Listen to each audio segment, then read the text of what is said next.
All right. The story is Did I Ever Tell You How Lucky You Are by Dr. Seuss.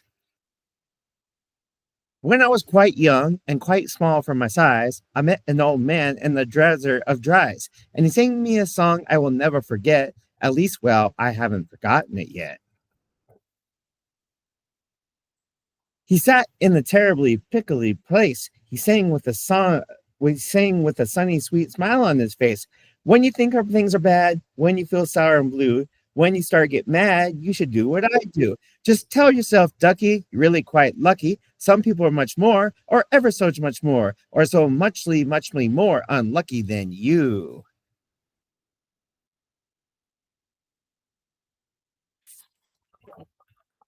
Be glad you don't work on the bungalow bridge that they're building across the Boober Bay at Bum Ridge. It's troublesome world. All the people who are in it are troubled with the troubles almost every minute. You ought to be thankful a whole thieving lot for the places and the people. You're lucky you're not.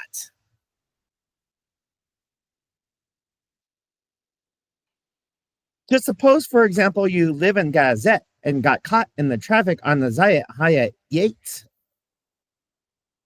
Or suppose, just for instance, you live in Gizar with your bedroom up here and your bathroom up there.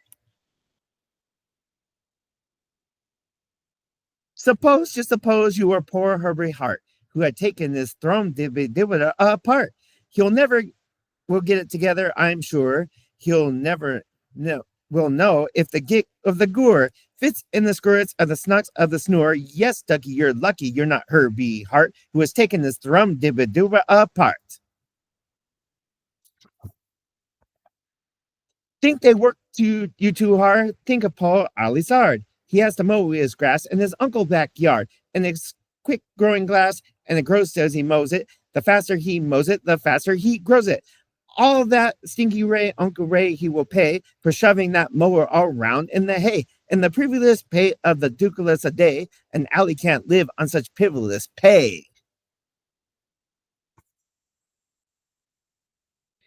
He has to paint flagpoles on Sundays and grooves. How lucky you are he doesn't live in shoes. And poor Mr. Bix, every morning at 6, poor Mr. Bix has his boring to fix. It doesn't seem fair, it just doesn't seem right, but his boring just seems to go slump every night. In the slumps of heat, sadly needing repair, Bix figures it due to the local night air. It takes him all day to unslump it, and then the night air comes back. It slumps up once again. So you don't feel blue, you don't pound in the dumps. You're lucky you don't have a boring that slumps. And while we're at it, consider the sloths, the crumplehorn, web-footed, green-bearded sloths, whose tails entailed with the unsolvable knots. If he isn't much worse off than you, I'll eat my umbrella. That's just what I'll do. And you're lucky indeed. You don't ride on the camel. To the ride on the camel, you'll sit on the whammel. A whammel, you know, is a sort of saddle held on the button by the known as a faddle. And boy, if you get all warmed and faddle, you get loose. I'm telling you, Ducky, you're gonna get like a goose. And poor Mr. Potter, T cross Totter, a daughter, he has to cross those T's, and he has a Duets and an I in the T factory and the out in Van Nuys.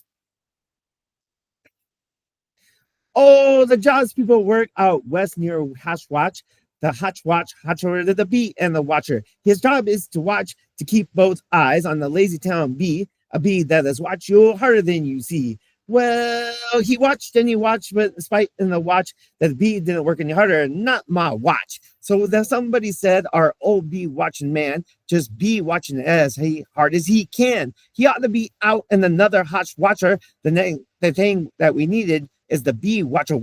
Well, the bee watch the bee watcher. He didn't sit well, so another hot watcher. How to come in the watcher, and how are the watchers who live in the hot watch are living on the watcher and the watcher and the watching watch with the watcher who's watching that bee. You're not a hot watcher, you're lucky to see. Fine, huh? I see somebody's here. And how fortunate you are, not Professor D. Breeze, who has spent the past 32 years, if you please, trying to teach Irish ducks how to read and jive these. And to think of the poor puffing puffo harm players who had to parade down the Pugo home stairs every morning to wake up the prince of the Pukin. It's awful how often their poor Googles get broken. Get broken. And oh, just suppose you were poor Harry Haddo. Try as he will, as he can't make a shadow. He thinks that perhaps something is wrong with his jizz, and like golly gee, there probably is. And the brothers Bazoo, suppose your hair grew like there happened to do.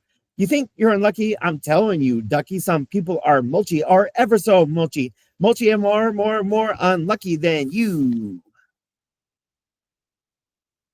And suppose that you live in the forest in France, where you, the average young person, just have a chance to escape from the Paris pants-eating plants, but your pants are safe. You're a fortunate guy, and you ought to be shouting, "How lucky am I?"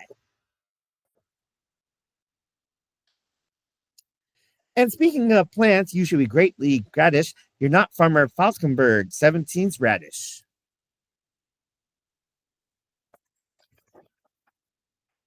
And you're so lucky because you're not Ducky Gowan, who lives by himself, 90 miles out of the town in the ruins of the Ronk. The Ronk is rather run down.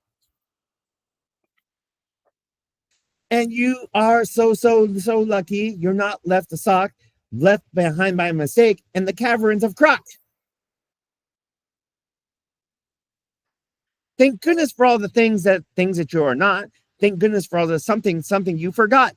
And you left all alone in the percolative place like a rusty tin coat hanger hanging in its base. That's why I say, Ducky, don't and grumble. Don't stew. Some critters are much, oh, so ever much, oh, so muchly, everly more unlucky than you. Thank you for the people who came today. And I hope you enjoyed today's story. Thank you and have a great day.